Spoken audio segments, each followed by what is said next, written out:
अस्सलाम वालेकुम। मैं हूं doctor Mohammad Qasim Taimuri homeopathic clinic Haripur Pakistan से आपसे मुखातिब हूँ जी। आज हम बात करेंगे जी पेरियोनियल डिजीज़ के ऊपर।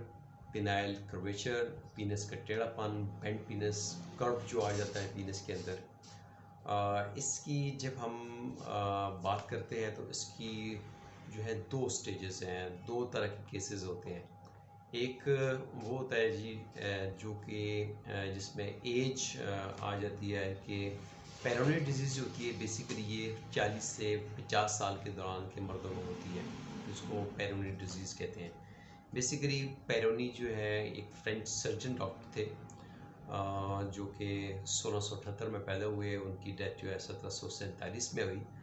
उन्होंने जो है पेरोनियल डिजीज़ जो है अपने उस वक्त में पिनाइल जो कर्वेचर था, पीनस का जो टेढ़ापन था, उसको एक्सप्लेन किया, उसको एक बीमारी के तौर पे जो है प्रॉपरली उसको करेक्टराइज़ किया उन्होंने। और उन्हीं के नाम पे जो है ये इसको पेरियोनियल डिजीज़ के नाम से जो है फिर उसके बाद जाने लगा। उससे पहले जो है पिनाइल कर्वेचर जो पीनस का टेढ़ापन जो है इसको एक बीमारी की तरह पे नहीं लिया जाता था। तो बेसिकली जो पेरियोनियल डिजीज़ है ये 100 में से 10% मर्दों को जो है इसकी जो है शिकायत रहती हैं। और आम तौर पे हम देखते हैं कि गूगल पे, इंटरनेट पे हमारे ख़ासकर यूथ जो है, नौजवान जो हैं पीनस के टेढ़ापन के से मुताल्लिक़ बड़े तशवीश का इज़हार करते हैं, बड़े परेशान होते हैं। नौजवानों का जो पीनस का जो टेढ़ापन है वो एक अलग केस है, उसमें उतनी परेशानी नहीं है क्योंकि उनको उसमें ना तो दर्द होता है, ना उनको मतलब है कि इरेक्शन का कोई इशू होता है, ना ही वो जो है उनको सेक्सुअल इंटरकोर्स में कोई परेशानी होती है। सिर्फ ये होता है कि एक नॉर्मल पीनस से थोड़ा सा उनको जो है पीनस जो है लेफ़्ट राइट अप या डाउन जो है थोड़ा सा मुड़ा होता है, जिससे वो लेके परेशान होते हैं, जिसको वो गूगल पे कंपेयर करते हैं अपने सेक्सुअल ऑर्गन को दूसरे सेक्सुअल ऑर्गन के साथ। तो उनमें एक तशवीश, एंजाइटी, एक परफॉर्मेंस एंजाइटी आती है। तो ये एक अलग केस है, इसकी हम अलग तरीके से ट्रीटमेंट करते हैं। लेकिन हम आज बात करें पेरियोनियल डिजीज़ की, तो इसको हम एक्सप्लेन करेंगे बेसिकली होती क्या है। मैंने इसको हमारे पास इसके केसेस आते हैं, मैं इसको स्टडी भी किया। तो इसमें जो बेसिकली लाइफ में कभी न कभी कोई चोट लग जाना, ठीक है, पिनाइल ट्रॉमा जिसे हम कहते हैं, उसमें पीनस की शॉफ्ट के नीचे या किसी साइड पे फाइब्रोटिक टिश्यूज़ जो होते हैं उनकी जो है स्कार टिश्यूज़ की ग्रोथ हो जाती है, ठीक है। इसको पेनाइल फाइब्रोसिस भी कहते हैं। ये जो फाइब्रोटिक ग्रोथ होती है, पीनस जो होता है ये फ्लेक्सिबल होता है, ठीक है। इसने सिकुड़ना भी होता है, इसने फैलना भी होता है, तनाव भी आता है। तो जब फाइब्रोटिक ग्रोथ आती है नीचे, मतलब आम तौर पे अपनी ज़ुबान में कह सकते हैं कि उसके नीचे एक छोटी सी हार्ड सी एक गुठली सी बन जाती है, ठीक है। तो जब वैसे तो पीनस का काम ये सिकुड़ता भी है और ये इसमें तनाव भी आता है। तो जब उसके नीचे वो गुठली बन जाती है, हार्ट्स एक नोड से बन जाती है, नोड्यूल्स ग्रोथ हो जाती है, तो फिर क्या होता है कि उससे पीनस जो है, अगर वो नीचे है तो उसका उसका झुकाव नीचे की तरफ हो जाएगा, अगर वो ऊपर है तो उसका झुकाव जो है ऊपर की तरफ हो जाएगा। जब वो गुठली, हार्ड गुठली जो होती है, वो उसकी उसकी वजह से जो पीनस की जो कर्व आ जाता है, ठीक है, ये फाइब्रोटिक पिनाइल फाइब्रोटिक जो ग्रोथ होती है उसको उसको कर्व पैदा करती है। इसके अलावा दूसरी एक और वजह भी ये होती है कि जो पीनस शाफ्ट के अंदर जो 3 सिलेंडर्स होते हैं, अगर उन सिलेंडर में से जिसके अंदर स्पॉन्जी टाइप सिलेंडर होता है, जिसकी वजह से पीनस के अंदर जो है तनाव आता है, ठीक है, उनके उसके अंदर ब्लड फ्लो होता है, ठीक है। तो अगर 2 सिलेंडर्स हैं, अगर उनमें से एक सिलेंडर छोटा है तो जब उसमें इरेक्शन आती है, वैसे तो वो साइज़ उसकी जो है शेप ठीक रहती है, लेकिन जैसे ही अगर उसका एक सिलेंडर जो है वो छोटा है और एक बड़ा है, जिस साइड से वो छोटा होगा, जिस साइड से, तो उस तरफ उसका झुकाव थोड़ा सा ज़्यादा हो जाता है। लेफ़्ट साइड या राइट साइड जो है उसका पीनस का झुकाव जो है वो थोड़ा सा ज़्यादा हो सकता है। ये एक अलग केस है।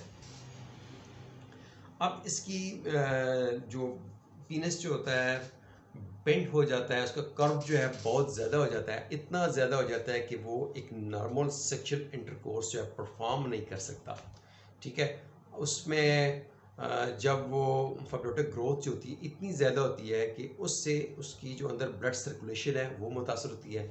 ज़ाहिर बात है, जब ब्लड सर्कुलेशन जो है पीनस के अंदर जो है मुतासर होगी तो उसमें एरेक्शन मुतासर होगी, और बाज़ लोग जो होते हैं इस पेनाइल इरेक्शन में सख्त दर्द महसूस करते हैं, और जब वो दर्द महसूस करते हैं तो उसमें उनकी जो है वो प्रॉपरली सेक्सुअल इंटरकोर्स जो है परफॉर्म नहीं कर सकते।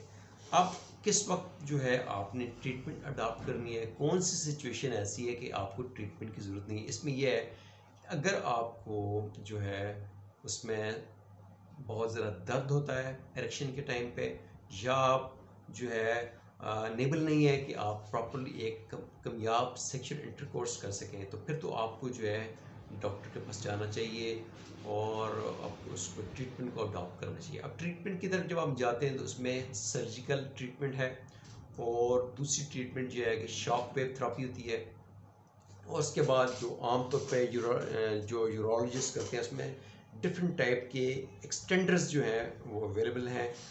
वो उसमें अगर वो कर्व है जिस तरफ, तो एक्सटेंडर उसको एक सांचा, एक स्कंजा होता है, तो जिसके अंदर जो है पीनस को जो है अंदर उसको फिट करके कस के जो है उसको रखा जाता है, जिससे उसकी जो है ब्लड सर्कुलेशन को बढ़ाया जाता है, और उसके बाद जो है उसका कर्व जो है आहिस्ता आहिस्ता जो है वो बेहतर होता है। तो एक तो ये तरीका है। दूसरा ये है कि डिफरेंट किस्म के जो हमारे होम्योपैथिक मेडिकल सिस्टम में भी डिफरेंट किस्म के ऑयल्स हैं, 2-3 किस्म के, जो हम देते हैं ताकि पिनाइल सर्कुलेशन जो है वहाँ पे ब्लड सर्कुलेशन जो है इम्प्रूव करे, और ब्लड सर्कुलेशन इम्प्रूव करने से जो है उसका जो कर्व होता है वो बेहतर होता है, और जो उसके अंदर जो फाइब्रोटिक ग्रोथ होती है जो वहाँ पे गुठली सी बन गई है, बेसिकली होम्योपैथिक मेडिसिन वहाँ पे ज़्यादा अच्छा काम करती हैं। जो फाइब्रोटिक ग्रोथ है, जो वहाँ पे सख्त सी गुठली बन जी गई है, उसको बगैर सर्जरी के जो है उस गुठली को जो है कम किया जाए, ख़त्म किया जाए, तो यहाँ पे होम्योपैथिक मेडिसिन जो है बड़ा अच्छा काम करती हैं। हमारे यहाँ डिफरेंट मेडिसिन हैं जो कि उस फाइब्रोटिक ग्रोथ को जो है वो कम करती हैं, क्योंकि वो फाइब्रोटिक ग्रोथ जो होती है वो हार्ड होती है, जबकि पीनस जो है ये इसमें जो है इसमें इसकी इलेक्ट्रिसिटी जिसमें इलास्टिक टाइप होता है ये, तो इसमें इसका झुकाव फैलाव जो है मुतासर होता है इसके से। तो होम्योपैथिक मेडिसिन जो है उस स्कार टिश्यू को, उस प्लेक को, उस फाइब्रोटिक ग्रोथ को जो है कम करती हैं। जैसे वो ग्रोथ कम होती है तो उसकी जो फ्लेक्सिबिलिटी जो होती है वो प्रॉपर हो जाती है, उससे उसका कर्व जो है वो बेहतर हो जाता है। तो ये सारी सिचुएशन है। होम्योपैथी में बहुत सारे लोग जो हैं वो मुख्तलिफ़ किस्म के ऑयल्स यूज़ करते हैं, लेकिन सिर्फ ऑयल यूज़ करने से उसका कर्व ठीक नहीं होता। जस्ट आप ऑयल यूज़ करेंगे तो कर्व जो है वो ठीक नहीं होगा जब तक कि आप उसको, उस जो फाइब्रोटिक ग्रोथ है, वो जो गुठली बन गई है, जो सख्त गुठली बन गई है नीचे, उसको आप ख़त्म नहीं करेंगे। तो उसके दो तरीके हैं, एक है सर्जिकल प्रोसीजर कि आप सर्जरी से इसको रिमूव करें। ये कॉम्प्लिकेटेड है काम है, इसको एक सर्जन जो है, माहिर सर्जन, जो हर आम सर्जन भी इसको नहीं कर सकता, तो एक माहिर सर्जन जो है वो उसको परफॉर्म कर सकता है। ये हाईली एक्सपेंसिव ट्रीटमेंट होती है, हर बंदा इसको अफोर्ड नहीं कर सकता।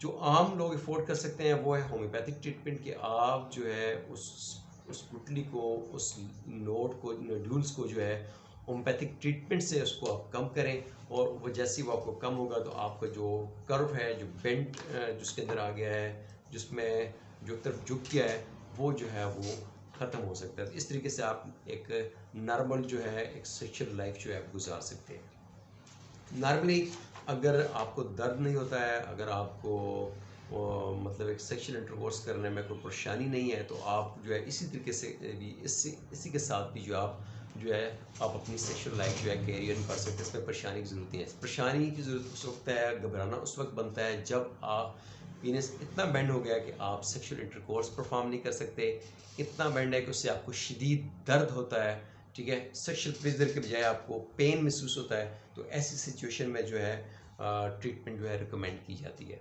तो आप जो है, अगर आपको कोई इशू है, अगर आप होम्योपैथिक ट्रीटमेंट करवाना चाहते हैं, तो आप मुझसे जो है व्हाट्सएप पे अपनी जो है पिक्चर सेंड कर सकते हैं, अपनी हिस्ट्री दे सकते हैं, क्योंकि इसकी जो काजेज़ होती हैं, चोट एक काज हो सकती है, ठीक है। कि किस वजह से पीनस के ऊपर जो है चोट लग गई है। अगर पीनस इरेक्शन के दौरान चोट लग गई है तो अगर आपको ड्यूरिंग सेक्शुअल इंटरकोर्स पीनस के ऊपर चोट लग गई है तो आप फौरी ट्रीटमेंट ले सकते हैं। तो ये सारी सिचुएशंस है। पर हमारी जो ट्रीटमेंट है न सिर्फ आपकी जो एंजाइटी है और आपकी इमोशनल हेल्थ उसको बेहतर करती है, बल्कि आपकी जो फिज़िकल जो उसके अंदर जो कर्व है उसको होम्योपैथिक से उसकी जो फाइब्रोटिक ग्रोथ है उसको बेहतर करने की एहलियत रखती है। तो आप जो है हमसे रब्ता कर सकते हैं एक उम्मीद के साथ, एक एतमाद के साथ कि होम्योपैथी जो है हमारा दावा है कि homeopathy heals mind body and soul. तो ये आपका एक स्ट्रक्चरल बिगाड़ है, जो एक पेनाइल फाइब्रोटिक ग्रोथ है, इसको होम्योपैथिक मेडिसिन विदाउट सर्जरी जो है इसको हील करने की एहलियत रखती है। तो इसके लिए ज़रूरी है कि आप प्रॉपर फॉलो अप करें, आप प्रॉपर किसी क्लासिकल होम्योपैथ के पास जाएं, क्योंकि ये कंपाउंड मेडिसिन से मसला ठीक होने वाला नहीं है। ये आपको 2 3 4 फॉलो अप करने पड़ेंगे, अपने डॉक्टर को फॉलो करना पड़ेगा।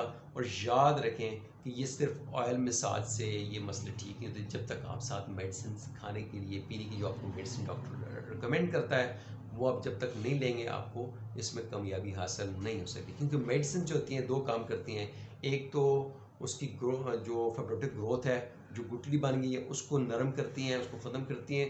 दूसरा पीनस के अंदर ब्लड सर्कुलेशन जो है उसको ब्लड फ्लो जो है उसको बेहतर करती हैं। तो ये 2 चीज़ें जब होंगी तो आपकी जो है मसला जो है आपका हील होगा, शफा याब होगा इंशाल्लाह। फिर आपसे बात होगी। थैंक यू जी, अल्लाह हाफिज़।